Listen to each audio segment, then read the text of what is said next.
தமிழ். ஜெய் பீம். இன்று ஒரு புனிதமான நாள்.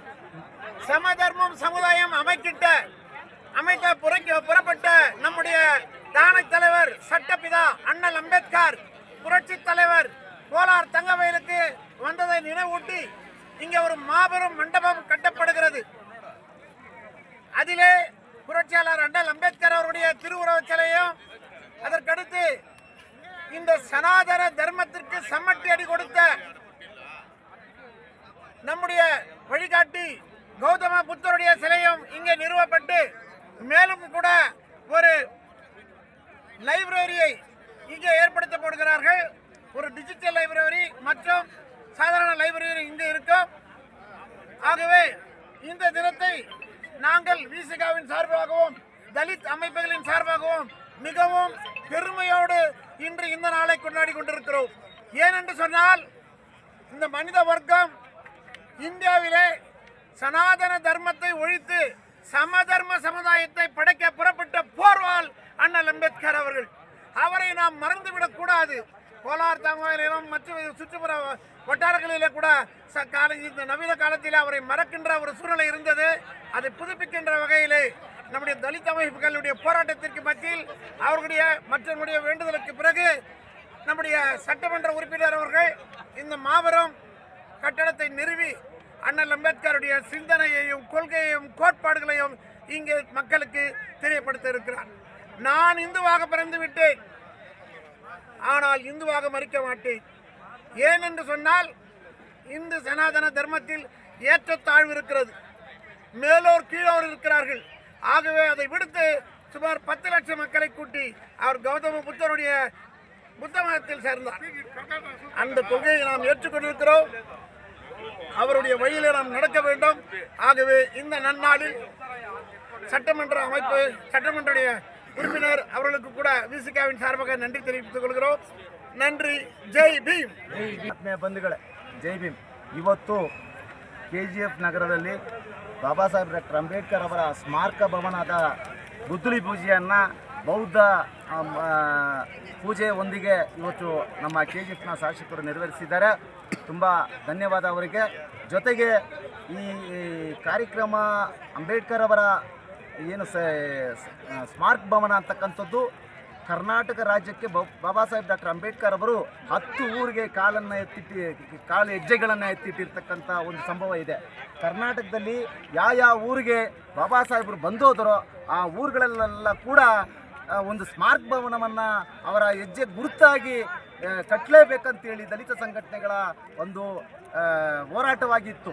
ಇದಕ್ಕೆ ಅತಿ ಮುಖ್ಯ ಕಾರಣ ಹಿರಿಯ ನಾಯಕರಾದ ದಲಿತ ಮುಖಂಡರಾದ ಹಿರಿಯ ನಾಯಕರು ಶ್ರೀಧರ್ ಕಲ್ವೀರ್ ಅಂತಕ್ಕಂಥವರು ಈ ಸರ್ಕಾರವನ್ನು ಒತ್ತಾಯ ಮಾಡಿ ಇದನ್ನು ಮಾಡಲೇಬೇಕಂತೇಳಿ ಸುಮಾರು ದಿನಗಳಿಂದ ಹೋರಾಟ ಮಾಡಿದ್ರು. ಜೊತೆಗೆ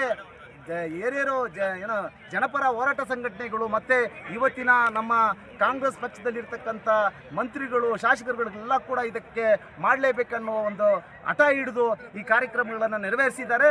ಅದರ ಒಂದು ಅಂಗವಾಗಿ KGF ನಗರದಲ್ಲಿ ಬೇರೆ ಊರಲ್ಲೆಲ್ಲ ಕೂಡ 5 ಎಕರೆ 3 ಎಕರೆ ವಿಚಾರದ ಎಕರೆ ಜಮೀನುಗಳಲ್ಲಿ ಸ್ಮಾರಕ ಭವನ ಮಾಡಿದ್ರು KGF ಅಲ್ಲಿ ವಿಶೇಷವಾಗಿ ಸುಮಾರು 8.5 ಇಂದ 9 ಎಕರೆ ಜಮೀನಲ್ಲಿ ಸ್ಮಾರಕ ಭವನನ ಅತಿ ಬ್ರಹ್ಮಾಂಡವಾಗಿ ಅದ್ದೂರಿಯಾಗಿ ಮಾಡ್ತಕ್ಕಂಥ ಒಂದು ಕಾರ್ಯಕ್ರಮವನ್ನು ನಮ್ಮ ಶಾಸಕರು ಮಾಡಿದ್ದಾರೆ. ಅವರಿಗೆ ಧನ್ಯವಾದಗಳು. ನಮ್ಮ ಈ ವಿಶೇಷವಾಗಿ ಹೇಳಬೇಕಾದ್ರೆ ನನಗೆ ನಮ್ಮ PWD ಇಂಜಿನಿಯರ್ ಅವರು ಆ ಪ್ಲ್ಯಾನನ್ನು ಬ್ಲೂ ಪ್ರಿಂಟನ್ನು ತೋರಿಸಿದಾಗ ನನಗೆ ತುಂಬ ಖುಷಿ ಆಯಿತು. ಬಾಬಾ ಸಾಹೇಬ್ರ ಸಿದ್ಧಾಂತ ಅಡಿಯಲ್ಲಿ ಇದೆ. ಅದು ಗೌತಮ ಬುದ್ಧನ ಧ್ಯಾನ ಮಂಟಪ ಇದೆ, ಲೈಬ್ರರಿ ಇದೆ, ಡಿಜಿಟಲ್ ಲೈಬ್ರರಿ ಇದೆ, ಮತ್ತು ಬಾಬಾ ಸಾಹೇಬ್ರ ಒಂದು ಕಂಚಿನ ಪುತ್ಥಳಿಯನ್ನು ಇಡ್ತಕ್ಕಂಥ ಒಂದು ಕೆಲಸ ಕೂಡ ಅವರು ತೀರ್ಮಾನಗಳನ್ನು ಮಾಡಿದ್ದಾರೆ. ಖಂಡಿತ ಈ ಜಾಗ ಇದು KGF ಜಾಗಕ್ಕೆ ಒಂದು ಉನ್ನತ ಸ್ಥಾನ ಸಿಕ್ಕುತ್ತೆ. ಕಾರಣ ಈ ಏನೋ ನಮ್ಮ ಸ್ಮಾರಕ ಭವನದಿಂದ ಈ ಸ್ಮಾರಕ ಭವನ ಈ ಭಾಗದಲ್ಲಿ ಬಂದರೆ ಖಂಡಿತ ಈ ಜಾಗ KGF ಜಾಗ ಒಂದು ನಾಗ್ಪುರ ಆಗುತ್ತದೆ, ದೀಕ್ಷಾ ಭೂಮಿ ಆಗುತ್ತದೆ ಅಂತ ಒಂದು ನಂಬಿಕೆ ಇದೆ. ಈ ಜಾಗ ಒಂದು ಗೋರೆಗಾಂವ್ ಯೂದರ ಜಾಗಕ್ಕೆ ಯಾವ ಥರ ಭೀಮಬಂಧುಗಳು ಹೋಗ್ತಾರೆ, ಅದೇ ರೀತಿ ಈ ಕೋಲಾರ ಜಿಲ್ಲೆಯಲ್ಲಿರ್ತಕ್ಕಂಥ ಎಲ್ಲ ಭೀಮಬಂಧುಗಳು ಈ KGF ನಗರಕ್ಕೆ ಬರ್ತಾರೆ ಅಂತಕ್ಕಂಥ ಒಂದು ಆಶೆ ಇದೆ. ಈ ಊರು, ಈ ಜಾಗ ವಿಶೇಷವಾಗಿ ನಾವು ಎಲ್ಲ ಕೂಡ ಕೆಲವರು ಹೇಳಿದ್ರು ಇದು ಗಡಿ ಭಾಗದಲ್ಲಿ ಇದೆ, ಮೂಲೆಯಲ್ಲಿ ಇದೆ KGF ಇಂದ ಅಂತೇಳಿ. ಇಲ್ಲಿ 8.5 ಎಕರೆ ಸರ್ 8.5 ಇಂದ 9 ಎಕರೆ ಜಾಗ ರಾಬರ್ಟ್ಸನ್ಪೇಟೆ ಆಗಲಿ ನಮ್ಮ KGF ಹೃದಯ ಭಾಗದಲ್ಲಿ ಎಲ್ಲಿ ಕೂಡ ಇಷ್ಟು ದೊಡ್ಡ ಜಾಗ ಇಲ್ಲ. ಆದರೆ ಇಲ್ಲಿ ಮೂಳೆಯಾಗಿದ್ದರೂ ಕೂಡ ಈ ಜಾಗದಲ್ಲಿ ಜನ ಬಂದು ಹೋಗ್ತಕ್ಕಂಥ ಒಂದು ವಿಶೇಷವಾದ ಜಾಗ ಮುಂದಿನ ದಿನಗಳಲ್ಲಿ ಆಗುತ್ತೆ. ನಮಗೆ ನಂಬಿಕೆ ಇದೆ ಇದು ಒಂದು ನಾಗ್ಪುರ್ ದೀಕ್ಷಾ ಭೂಮಿ ಆಗುತ್ತೆ. ನಮಗೆ ನಂಬಿಕೆ ಇದೆ ಇದು ಗೋರೆಗಾಂವ್ ಯೋಧರ ಒಂದು ವೀರ ಸ್ಮರಣ ಜಾಗವಾಗ ಆಗುತ್ತೆ ಅಂತ ಹೇಳಿ ನಂಬಿಕೆ ಇದೆ. ಈ ಕಾರ್ಯಕ್ರಮವನ್ನು ಯಶಸ್ವಿಯಾಗಿ ಮಾಡಿರ್ತಕ್ಕಂಥ ನಮ್ಮ KGF ಶಾಸಕರಿಗೆ ನಾವು ದಲಿತ ಸಂಘರ್ಷ ಸಮಿತಿ ಮಾತ್ರವಲ್ಲ, ಇಡೀ KGF ಅಂಬೇಡ್ಕರ್ ಒಂದು ಅನುಯಾಯಿಗಳು ಎಲ್ಲರೂ ಕೂಡ ಅವರಿಗೆ ಜೈ ಭೀಮ್ ವಂದನೆಗಳನ್ನು ಹೇಳ್ತೀವಿ. ಜೈ ಭೀಮ್, ಜೈ ಭೀಮ್, ಜೈ ಭೀಮ್, ಜೈ ಭೀಮ್. ಇವತ್ತಿನ ದಿನ ಒಂದು ಸಂತೋಷವಾಗಿ ದಿನ ಇದೆ. ಏನಂದರೆ ನಮ್ಮ MLA ಮೇಡಮ್ ರೂಪಕಲಾ ಶಶಿಧರ್ ಅವ್ರಿಗೆ ನಾವು ಹಾರ್ಟ್ಫುಲ್ ಥ್ಯಾಂಕ್ಸ್ ಹೇಳ್ತಾ ಇದ್ದೀವಿ. ನಮ್ಮ VCK ಪಕ್ಷದಿಂದ ಮತ್ತು ನಮ್ಮ DS ಸಂಘದಿಂದ ಎಲ್ಲರಿಂದ ಅವ್ರಿಗೆ ಒಂದು ದೊಡ್ಡ ಥ್ಯಾಂಕ್ಸ್ ಹೇಳಬೇಕು. ಯಾಕಂದರೆ ನಮ್ಮ ಡಾಕ್ಟರ್ BR ಅಂಬೇಡ್ಕರ್ ಅವ್ರನ್ನ ಎಲ್ಲ ಮರ್ತೋಗ್ತಾ ಇದ್ರು ನಮ್ಮ KGFನಲ್ಲಿ. ಇವಾಗ ದೊಡ್ಡ ಜ್ಞಾಪಕಕ್ಕೆ ತಂದಿದ್ದಾರೆ. ದೊಡ್ಡ ಇವಾಗ ಲೈಬ್ರರಿನ ಭವನ ಕಟ್ತಾ ಇದ್ದಾರೆ ಡಾಕ್ಟರ್ ಅಂಬೇಡ್ಕರ್ BR ಅನ್ನ. ಅದರಿಂದ ನಾವು ಅದನ್ನು ವೆಲ್ಕಮ್ ಮಾಡ್ತಾ ಇದ್ದೀವಿ. ಎಷ್ಟೋ MLAs ಬಂದಿರ್ಬೋದು ನಮ್ಮ KGFನಲ್ಲಿ, ಯಾರು ಇಂಥ ಸ್ಟೆಪ್ ತಗೊಳ್ತಾ ಇಲ್ಲ. ಇದು ದೊಡ್ಡ ವಿಚಾರ ಅವ್ರು ಮಾಡ್ತಾ ಇರೋದು. ಸೊ ನಾವೆಲ್ಲ ಅವ್ರನ್ನ ವೆಲ್ಕಮ್ ಮಾಡ್ತೀವಿ. ಇದಕ್ಕೆ ನಾವೆಲ್ಲ ಕೈ ಜೋಡಿಸಿ ಅವ್ರ ಜೊತೆ ನಡೆಯುವಂಥ ನಾವು ಏರ್ಪಾಡು ಮಾಡಿದ್ದೀವಿ. ಯಾಕಂದರೆ ಅವರು ತುಂಬ ದೊಡ್ಡ ಕೆಲಸ ನಮ್ಮ KGFಗೆ ಮಾಡಿದ್ದಾರೆ. ಎಲ್ಲ ಡಾಕ್ಟರ್ ಅಂಬೇಡ್ಕರ್ KGF ಬಂದಿರೋ ದಿನಾನೇ ಮರ್ತೋಗ್ಬಿಟ್ಟಿದ್ದಾರೆ, ಆ ಸ್ಥಳನೇ ಮರ್ತೋಗಿದ್ರು.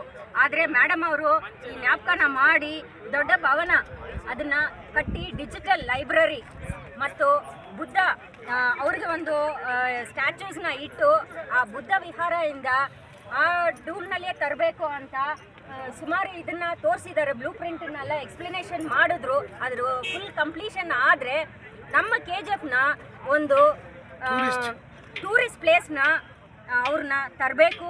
ಹೊರಗಡೆಯಿಂದ ಮಕ್ಕಳೆಲ್ಲ ಬಂದು ನೋಡಬೇಕು, ಜನ ಅಲ್ಲ ಹಿಂದೆ ತಿರುಗಿ ಮತ್ತೆ ನಮ್ಮ KGFನ ನೋಡಬೇಕಂತ ಮೇಡಮ್ ಅವ್ರನ್ನ ಒಂದು ದೊಡ್ಡ ರಿಕ್ವೆಸ್ಟ್ ಇಡ್ತಾ ಇದ್ವಿ. ಟೂರಿಸ್ಟ್ ಪ್ಲೇಸ್ ಅಂತ ಇದನ್ನು ಹೊರಗಡೆ ಹೇಳ್ಬೇಕು.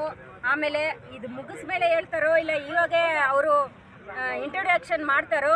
ನಮ್ಮ ಕೋರಿಕೆ ಏನಂದರೆ ನಾವು ನಮ್ಮ VCK ಪಕ್ಷದಿಂದ ಮತ್ತು ದಲಿತ ಸಂಘದಿಂದ ನಮ್ಮ KGFನ ಟೂರಿಸ್ಟ್ ಪ್ಲೇಸ್ ಅಂತ ಅವರು ಹೇಳ್ಬೇಕಂತ ತರ್ತಾ ಇದ್ದೀವಿ. ಮೇಲೆ ಅವರು ಇನ್ನೂ ಕನ್ಸ್ಟ್ರಕ್ಷನ್ಸ್ ಎಲ್ಲ ಸ್ಟಾರ್ಟ್ ಆದಮೇಲೆ ನೋಡೋಣ. ಮೇಡಮ್ಗೆ ತುಂಬ ಥ್ಯಾಂಕ್ಸ್. ನಮ್ಮ KGFಲ್ಲಿ ನಾವು VCK ಪಕ್ಷದಿಂದ ದೊಡ್ಡ ದೊಡ್ಡ ಥ್ಯಾಂಕ್ಸ್ನ ವೆಲ್ಕಮ್ ಮಾಡ್ತಾ ಇದ್ದೀವಿ. ಜೊತೆಗೆ ಕರ್ನಾಟಕ ಸರ್ಕಾರಕ್ಕೆ ಕೂಡ ನಾವು ಧನ್ಯವಾದಗಳನ್ನು ಹೇಳ್ತೀವಿ. ಕರ್ನಾಟಕ ಸರ್ಕಾರಕ್ಕೆ ಕೂಡ ನಾವು ಧನ್ಯವಾದಗಳನ್ನು ಹೇಳ್ತೀವಿ.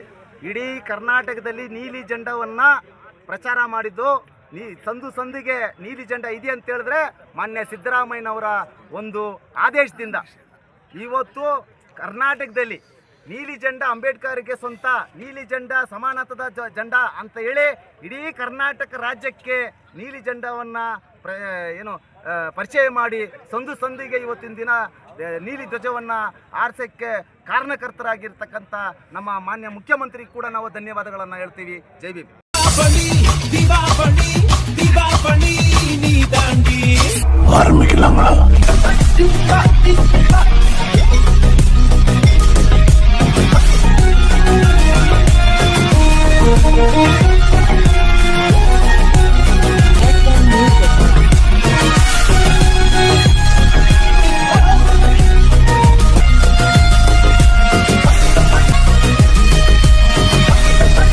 தரம் என்றும் நிரந்தரம், தரம் என்றும் நிரந்தரம், தரம் என்றும் நிரந்தரம். வாங்க.